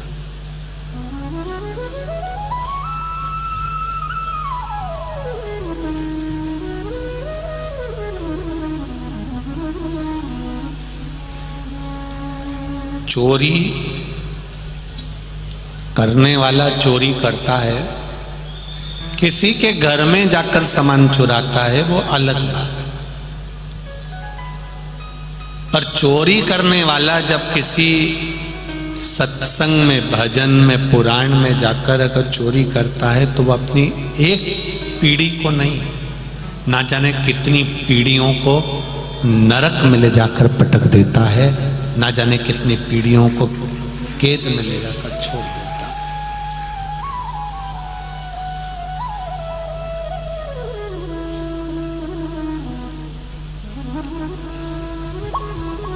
कुछ पुण्य था, देवराज नाम के ब्राह्मण का कुछ पुण्य था, और जब वो कुछ थोड़ा सा पुण्य प्रबल हुआ तो वो चोरी का सामान ले जाकर शिव मंदिर में बैठा। शंकर भगवान की कथा चल रही थी, कोई गुरुजन, कोई संत जन, कोई साधु जन कह रहे थे, बैठ जरूर गया पर मन नहीं लगा। शरीर पहुंच गया,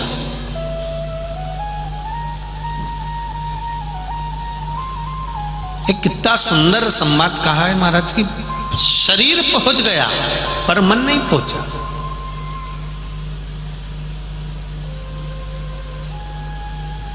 एक बात कही, एक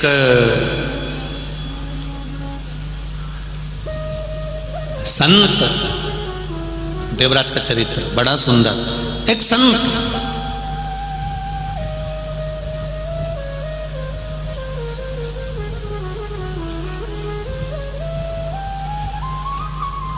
अपनी कुटिया में बैठे हैं, अपने नगर में, अपने गांव में, अपने कस्बे में बैठे हुए, और उसी कस्बे में, उसी गांव में, उसी नगर में एक वेश्या आकर रहने लगी। बड़ी सुंदर थी, उसके चेहरे पर बहुत चमक थी, बड़ी सुंदर।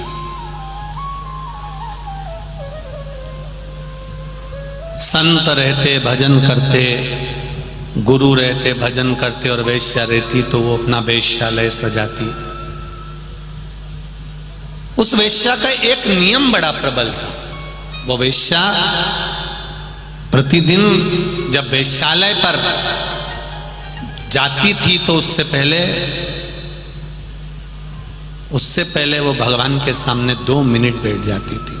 एक घी का दिया लगाती, कुछ थोड़ी सी धूप बत्ती अगरबत्ती लगा देती और भगवान के सामने बैठ जाती और भगवान से प्रार्थना करती। रोज प्रतिदिन उसका नियम था। वैश्यालय जाने से पहले वेश्या अपना काम करने से पहले भगवान के मंदिर में जाकर रोज अपने घर के अंदर जो मंदिर था उस मंदिर में रोज जो भगवान शंकर बैठे थे, भगवान हरि विठल, राम कृष्ण पांडुरंगा जो बैठे थे, उस वेश्या ने उनको नमन करना प्रारंभ किया। प्रतिदिन प्रणाम करती है, नमन करती है, प्रतिदिन विनती करती है। 5 मिनट भगवान की आराधना कर कर फिर वो वेश्यालय में जाती।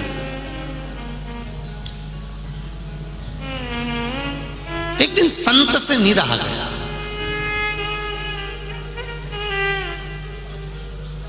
साधु से, संत से, जो अपने गांव में, कस्बे में रहता था, नगर में रहता था, वो वैश्या को बुलवाया और वैश्या को बुलवाकर उसने कहा, तुम वैश्या हो, मना नहीं है, पर आपसे एक विनती करना चाहता हूं। संत बोले, साधु बोले, गुरु बोले, मैं एक विनती करना चाहता हूं। क्या क्या विनती करना चाहता हूं? क्यों वेश्यावृत्ति करती हो? ये भगवान ने इतना मूल्यवान शरीर दिया है, इस शरीर को क्यों नष्ट करना? भगवान का भजन करो, उनका स्मरण करो। वेश्या ने कहा, गुरुजी भजन तो कर लूं पर भूखी मर जाऊंगी। इस शरीर के चक्कर में तो मुझे भोजन मिल रहा है, भूखी मर जाऊंगी। संत ने कहा, उसने अगर पेट दिया है तो भरेगा भी वही, तुम मेरा कहना मानो और ये वेश्यावृत्ति छोड़ दो, हमारा गांव भी अच्छा हो जाएगा। क्यों इस शरीर को तुम नष्ट कर रही हो? इस शरीर से भजन करो। वैश्या ने कहा, गुरुजी अगर आप कह रहे हो तो मैं इस शरीर से भजन करूंगी। छोड़ दिया उसने। 4 महीने तक वैश्या के पास में जितना धन था 4 महीने अच्छे से चला। चलने के बाद में वैश्या के पास अब धन खत्म हो गया, रखा हुआ जो धन था वो समाप्त हो गया। वैश्या भूखी रहने लगी, सुबह शाम दोपहर किसी की यहाँ मांगने भी जाए तो कोई ना दे। ये तो वैश्या, दरवाजा बंद कर ले लोग, गेट बंद कर ले। 8 दिन वैश्या को रहते रहते भूखे मरते हो गए। गुरुजी के पास पहुंची, गुरुदेव मेरा पेट नहीं भरा रहा, मैं क्या करूं, भूखी मर रही हूं, 8 दिन हो गए। गुरुजी कहे जिसने पेट दिया है वही भरेगा, तो उसके भरोसे पर रहे। वैश्या ने और 4 दिन निकाले। जब भूखी ज्यादा ही रहने लगी तो बीमार पड़ने लगी। उसने सोचा क्या करूं, मैं तो जो करती हूं वही करूं, और उसने अपना फिर वापस वही धंधा चालू कर दिया, वही वेश्यालय चालू कर दिया। फिर लोग आने लगे, रोज उसका जो नियम था भगवान के भजन का वो करती। 2 साल हो गए, गुरुजी के प्राण छूट गए, वैश्या भी मर गई। गुरुजी मरे, वैश्या मरी, दोनों के प्राण छूट गए। दोनों धर्मराज के पास गए।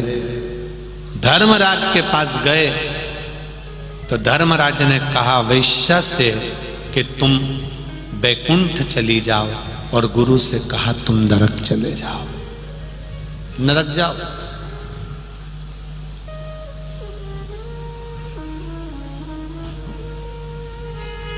गुरु की आंख में आंसू भर गए। मैंने प्रवचन दिया, ज्ञान दिया, लोगों का जीवन सुधारा, प्रवचन करता था मैं, कथा करता था मैं, सत्संग करता था मैं, ना जाने कितने लोगों को मैंने राय दी, ज्ञान दिया, और तुम मुझे नरक भेज रहे। और ये वेश्या जो शरीर को बेचती थी, गलत करते करती थी, कईयों का घर बर्बाद कर दिया, और इसको तुम स्वर्ग भेज रहे हो।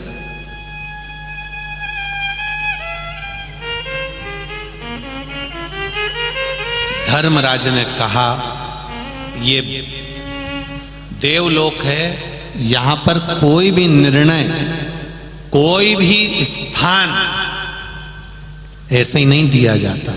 यहां बड़ा सोच समझकर निर्णय दिया जाता है, बड़ा सोच समझकर स्थान दिया जाता है। इस वैश्या के कर्म के अनुसार वैश्या को फल मिला है, और तुम्हारे कर्म के अनुसार तुम्हें फल मिला। तुमने इस शरीर से लोगों को प्रवचन दिया, इस शरीर से लोगों को ज्ञान दिया, तो तुम्हारे मरने के बाद तुम्हारा शरीर का देखो कितना अच्छा काम हो रहा है। शरीर को सजाया गया है, इत्र लगाया गया है, खूब सजा धजा कर, डोली में सजा कर समाधि दी जा रही है। बाद में समाधि तैयार हो जाएगी, उस समाधि का पूजन चालू हो जाएगा। तुम्हें जिंदगी भर लोग तुम्हारे शरीर को पूछेंगे, क्योंकि तुमने शरीर से जो कुछ किया उस शरीर से किया। और वेश्या ने शरीर से जो करा है, उसका शरीर देखो, कोई छूने को तैयार नहीं है, कोई अंतिम संस्कार करने को तैयार नहीं है। कुत्ते नोच रहे हैं, पक्षी खाएंगे। संत तूने प्रवचन दिया, गुरु तूने शरीर से प्रवचन दिया, शरीर से प्रवचन दिया, तो तुम्हारा शरीर संसार के लोग पूज रहे हैं, इत्र लगा रहे हैं, समाधि बना रहे हैं, पूजन कर रहे हैं। वेश्या ने शरीर का प्रयोग करा तो वेश्या का शरीर कुत्ते नोच रहे हैं, पक्षी खा रहे हैं, ये शरीर का भाव। पर वेश्या शरीर संसार को देती थी और मन भोलेनाथ को देती थी, परमात्मा को देती। और महात्मा जी तुम शरीर संसार को देते थे, ज्ञान देते थे, अच्छा बोलते थे, भजन करते थे, प्रवचन करते थे, लोगों को समझाते थे, पर कभी इस मन को तुम भोलेनाथ तक लेकर नहीं गए, इस मन को तुम परमात्मा तक लेकर नहीं गए। प्रवचन तो तुमने बहुत बड़े बड़े दिए, ज्ञान भी तुमने बहुत दिया, पर जब भी तुम बैठते थे बेश्या के यहाँ जितने लोग आते थे उन्हीं का सोचा करते थे। बताओ कितना सेठ व्यक्ति बेश्या के घर जा रहा है, बताओ दिन भर वेश्या क्या पड़ा रहता है। प्रवचन भले तुम बड़े दे रहे हो, ज्ञान भी बड़ा दे रहे हो, शरीर के द्वारा तुम लोगों को समझा भी रहे हो, पर तुम्हारा दिल, तुम्हारा मन, तुम्हारी आत्मा कभी भगवान तक नहीं पहुंच पाई। दुनिया भले पहुंच गई हो पर तुम अपनी आत्मा को परमात्मा तक लेकर नहीं जा पाए, इसलिए तुम्हें नरक भोगना पड़ रहा है। ये नरकों का खेल है।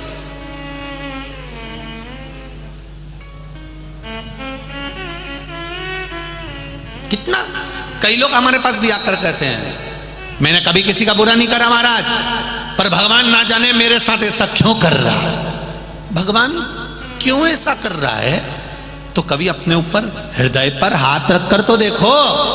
शरीर से तुम दूसरे का भला कर रहे हो, शरीर से दुनिया का भला कर रहे हो, और आत्मा से करा तुमने। हमेशा सबके कल्याण की बात। घर में रह रही हो, सास के लिए तुम चाय भी बना रही हो, सास के लिए तुम दूध भी बना रही हो, सास के लिए तुम रोटी भी बना रही हो, सास बीमार पड़ रही है तो तुम दवाई भी दे रही हो, शरीर से कर रही हो, पर कभी तुमने दिल से करा उस सास के लिए कि मेरी माँ है, जैसी भी है बोल रही है बोलने दो, मेरी माँ है। जब तुमने दिल से उसको माँ मान लिया तो शरीर से नी भी करोगे तो परमात्मा फल दे देगा। पर मन नहीं जोड़ पाए, आत्मा नहीं जोड़ पाए, मन नहीं जोड़ पाए तुम, आत्मा नहीं जोड़ पाए तुम, चित्त नहीं जोड़ पाए तुम। इस शरीर को तो तुमने जोड़ना चाहा पर मन जोड़ना बहुत जरूरी है। वेश्या कहां गई? जम के बोलो। वैकुंठ। संत कहां पहुंच गया? क्यों? वो आने वाले वेश्या के घर में आने वाले व्यक्ति को रोज काउंट कर रहा था, गिन रहा था। जितने लोग वेश्या के यहाँ आते थे एक पत्थर इकट्ठा करके रख लेता था, फिर इकट्ठा करके रख लेता था। वेश्या ने एक दिन संत से पूछ लिया था, मैं जब यहाँ आई थी इस गांव में, इस नगर में, इस कस्बे में, संत के पास में एक भी पत्थर नहीं था, इतना सारा पत्थर का ढेर कैसे लगा लिया? संत कहते हैं ये तेरा पाप है। तेरे घर में इतने लोग गए, जब कोई तेरे घर में जाता था मैं एक पत्थर उठा के अपने पास रख लेता था। वेश्या कहती है वारे गुरुदेव वाह, धन्य है, मैं माला जपती थी एकांत में और तू मेरे ग्राहक जपता था पत्थर रखकर। 1 2 3 4 5 6 तूने पत्थरों का ढेर लगा लिया, पर इस मन से तू भजन नहीं कर पाया, इस आत्मा से तू परमात्मा को नहीं जोड़ पाया। कभी विचार करिए, कभी मन में एकांत में बैठकर ये विचार करना कि हम आत्मा से परमात्मा का मिलन कर रहे हैं। अभी जब बैतूल में कथा हुई तो हमने एक बात कही थी कि शंकर भगवान को जल चढ़ाओ मना नहीं है, पर जल में छल नहीं होना चाहिए। जल में अगर छल होगा तो भगवान नहीं मिलेगा। जिसके जल में छल नहीं होता उसको बाबा देखो पत्र में कहा, जल में छल नहीं है तो पत्र देखिए कितना सुंदर।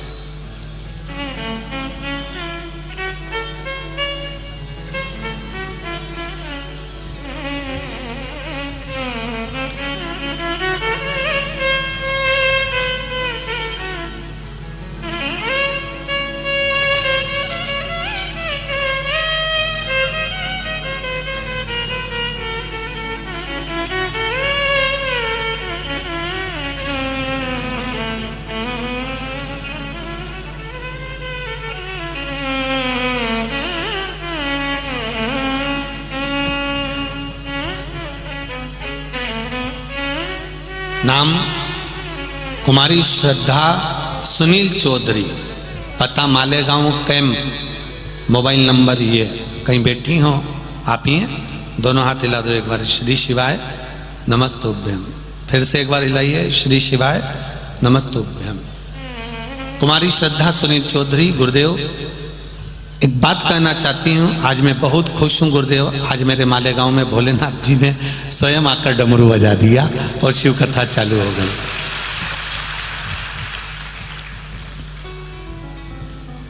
बाबा ऐसी कृपा करते हैं कि उनका मैं वर्णन नहीं कर सकती। मैंने मंदिर में जाकर भगवान शिव से प्रार्थना करना, नित्य प्रति शिव की आराधना करना। आज मेरे मालेगांव में 7 दिन की केवल कथा नहीं है, पूरे महाराष्ट्र में 7 दिन की दिवाली मनाई जा रही है। शिव कथा प्रारंभ हुई है। बाबा की कृपा का क्या वर्णन करूं। मेरी मम्मी 1.5 साल से डायलिसिस चालू है गुरुदेव। उनकी बहुत तकलीफ होती थी, एक डायलिसिस भी अच्छे से नहीं हो पाता था। लेकिन जब से हमने शिव जी पर जल चढ़ाना प्रारंभ करा, शिव महापुराण की कथा सुनना चालू करी, तब से भोलेनाथ ने बड़ी कृपा करी। मेरी मम्मी का डायलिसिस कुछ मात्रा में कम हुआ और बाबा की कृपा से मेरी माँ डायलिसिस कराने के बाद पलंग पर पड़ी रहती थी, उठ नहीं पाती थी, कोई काम नहीं कर पाती थी। आज की तारीख में मेरी मम्मी घर का पूरा काम कर लेती हैं और मेरी माँ पूर्ण तरह से धीरे धीरे आराम लग रहा है। श्री शिवाय नमस्तुभ्यम। बैठिए बेटा। श्री शिवाय नमस्तुभ्यम। शिव तत्व, एक जल का लोटा लेकर शिव मंदिर जा रहे हो, 4 लोगों को अगर दिखाकर चढ़ा रहे हो या अहंकार के साथ आप जल चढ़ा रहे हो तो उसकी बात दूसरी है, पर जो निष्कपट भाव से बिना अहम के, बिना अहंकार के जल चढ़ाता है, उसका लाभ क्या है। एक पत्र और देखिए, पहले फोटो देखिए जो वेंटिलेटर पर पड़ा है उस व्यक्ति का। जो वेंटिलेटर पर पड़ा है उसका पहले चित्र देखिए, उसकी हालत। पत्र है, धुलिया जिला सिरपुर गांव की रहने वाली हूं महाराज। शोभाबाई रमेश पाटिल, कहीं बैठी हो तो हाथ हिलाइए। शोभाबाई रमेश जी पाटिल कहीं बैठे हो तो हाथ हिलाइएगा। पीछे हैं क्या? उधर हैं तो उधर के कैमरे से देख लेना बाबू, इधर साइड देख ही ला। दोनों हाथ हिलाइए एक बार, जहां पर भी। अच्छा ठीक दिख गए। ठीक है। शोभाबाई रमेश जी पाटिल, मेरे पति की अचानक तबीयत खराब हो गई, उन्हें सांस लेने में तकलीफ होने लगी। फिर मैंने छोटे बेटे सिरपुर के हॉस्पिटल में ही एडमिट कर दिया। वहां वेंटिलेटर की व्यवस्था नहीं थी, डॉक्टरों ने सिर्फ ऑक्सीजन लगा दिया। 2 दिन हो गए लेकिन तबीयत ठीक नहीं हुई। गुरुदेव डॉक्टर बोले धुलिया ले जाओ। फिर हम सब डर गए और गुरुदेव मेरे छोटे बेटे ने रात 2 बजे दोस्तों के सहारे एम्बुलेंस कर ली और उन्हें धुलिया में ले गए। धुलिया के अस्पताल में एडमिट किया, उन्हें तुरंत वेंटिलेटर लगाया गया। मेरे पति की ऐसी हालत हो गई थी कि उनका पूरा शरीर सूज गया था, जिसका मैंने फोटो लगाया है। शरीर में सूजन इतनी ज्यादा हो गई कि डॉक्टर भी आश्चर्य में पड़ गए, इसको बीमारी क्या हुई है। बहुत समय तक बीमारी का पता नहीं लगा पा रहे थे। शरीर कोई हलचल नहीं कर रहा था, एकदम शरीर में से ऐसा लग रहा था कि प्राण चले गए थे। केवल वेंटिलेटर की वायु उनके शरीर में रह गई थी। जैसे एक शरीर शव हो जाता है तो उसकी बॉडी फूलने लगती है, ऐसा वो शरीर फूलने लगा था। केवल वेंटिलेटर की ही श्वास उनके शरीर में थी। वेंटिलेटर डॉक्टर ने भी कह दिया 48 घंटे हम रखेंगे, उसके बाद में शरीर को छोड़ देंगे। वेंटिलेटर पर रखे हुए 48 घंटे का बोल दिया था। तब हम सब डर गए और भोलेनाथ जी की कथा का 1 मिनट का केवल आपका मोबाइल पर किसी ने हमको सुना दिया था। उस मोबाइल पर सुना और विश्वास करा, श्री शिवाय नमस्तुभ्यम कर। शंकर के मूल मंत्र श्री शिवाय नमस्तुभ्यम पर विश्वास करा। 1 लोटा जल उस हॉस्पिटल के पास में शिव मंदिर में चढ़ाया। बेलपत्र चढ़ी हुई मिल गई थी, उसको लेकर आई। डॉक्टर से विनती कर कर वेंटिलेटर पे रहिए, उस बेलपत्र को रख दिया और डॉक्टर से विनती कर कर चढ़ाए हुए जल को उसकी होठों पर लगाना प्रारंभ कर दिया। गुरुदेव 48 घंटे तो डॉक्टर ने दिए थे, 48 घंटे डॉक्टर ने दिए थे। उस 48 घंटे होने में केवल 37 मिनट बचे थे और सब ने आस छोड़ दी थी। डॉक्टर ने भी कह दिया था शरीर बहुत फूल गया है, कोई जवाबदारी नहीं है। 37 मिनट पहले उस शरीर में हलचल उत्पन्न होना प्रारंभ हो गई, सांस चलना प्रारंभ हो गई और पति को 37 मिनट पहले 48 घंटे में मात्र 37 मिनट बचे थे और डॉक्टर ने वेंटिलेटर हटा दिया, आईसीयू में ले गए। आईसीयू के बाद वो एकदम ठीक हो गए और आज बाबा की कृपा से एकदम ठीक हैं। मैं बाबा को नमन करने के लिए सिरपुर से आई। ये शिव तत्व है। बैठिए बहन। हर हर महा। तेरी कृपा बिना न हिले एक भी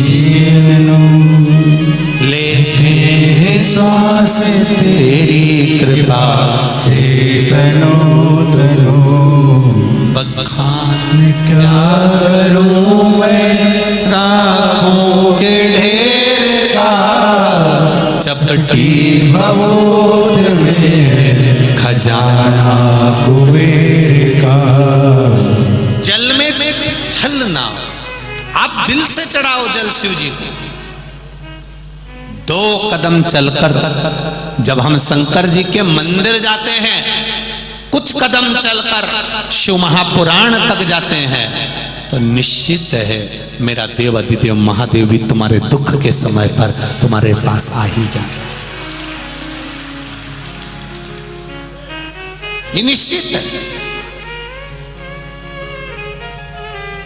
आज कथा का समय कितनी बजे है? 2 बजे से, रोज 2 बजे से 5 बजे है, पर कल एक दिन थोड़ा सा कथा का समय कितनी बजे है?